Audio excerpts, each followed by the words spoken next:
Kurdish-led forces in the northeastern part of Syria appear to have made a compromise deal with Russia and Syrian President Bashar al-Assad.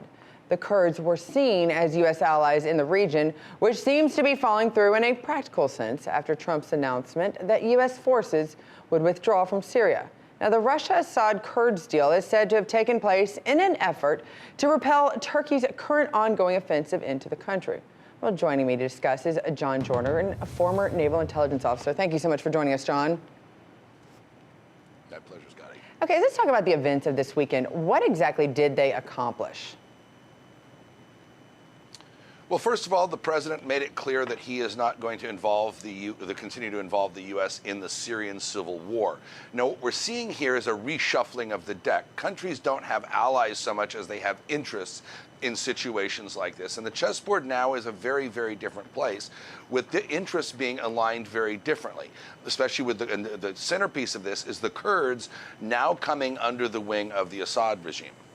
Okay, so then speaking of that, let's talk about Assad and Erdogan. What is their relationship currently, as Assad was very quiet almost during this whole thing?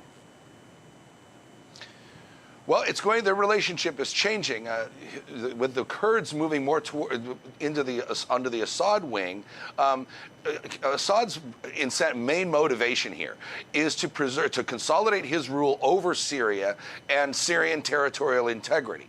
To the extent that Turkey impinges upon Syrian territorial integrity and occupies Syrian territory, that's going to necessarily bring them in conflict with the Kurds and their new allies in the Syrian government. Well, and that's the thing. A lot of people say that there was a lot of Assad's enemies were actually in this northern area that Erdogan has been attacking. So it's kind of like, you know what, you're kind of the enemy of my enemy. You're taking out my enemy for you. Maybe you should send him, a fruit basket or something to say thank you.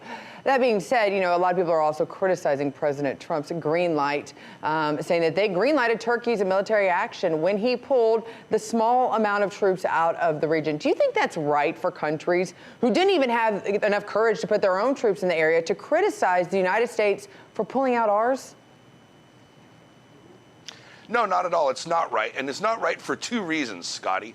First of all, the 1,000 or so troops we have in the entire country of Syria do not present any viable military options for the United States. The Turkish army was going to go into Syria regardless. They'd made that decision, and unless we wanted to engage in military conflict with a NATO ally with airstrikes, there was nothing really the United States could do about it other than perhaps, sanctions and airstrikes and political pressure. But the Turks were going in anyway, and they announced their intention to do so. Now, with regards to our allies throughout the world criticizing America, well, it's we see this kind of the world over. They like to criticize America, but at the same time, they need American troops and American treasure spent so they don't have to.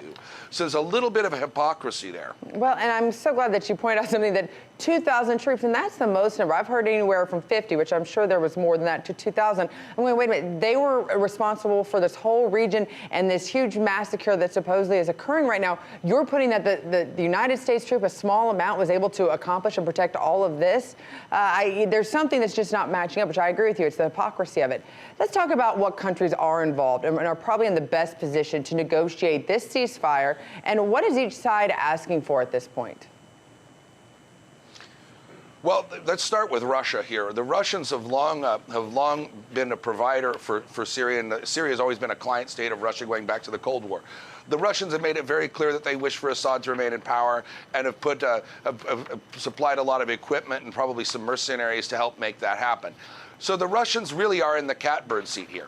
Now there's perhaps an emerging conflict between Russia, possibly, and even Turkey, because the Turks are now occupying Syrian space in contravention of what the Syrian government is going to want.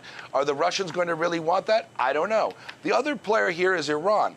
As I mentioned earlier, these countries have interests, not necessarily allies. In the Syrian civil war, the Syrian government, Assad and the Russians would make common cause with the Iranians, anybody to help Assad remain in power and quell the uprising. Now that that's passed, its question is, do the Russians and the Turks are they really on the same side? And do the Russians really want the Iranians there? And what purpose are the Iranians serving? And how is that in the interest, their continued presence in the interest of the Assad regime, especially since it invites airstrikes from Israel? So you're going to see a reshuffling of relationships here, and you're going to probably see some former friends or people that had made common cause with each other come into some degree of conflict. And John, it'll be really interesting to see what role the United States plays in this new shifting area. Thank you so much for joining us, and we'll continue the conversation.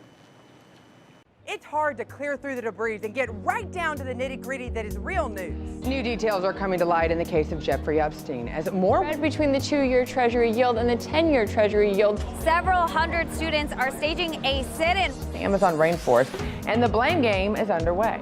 It's time for RT America. So go ahead and hit that subscribe button.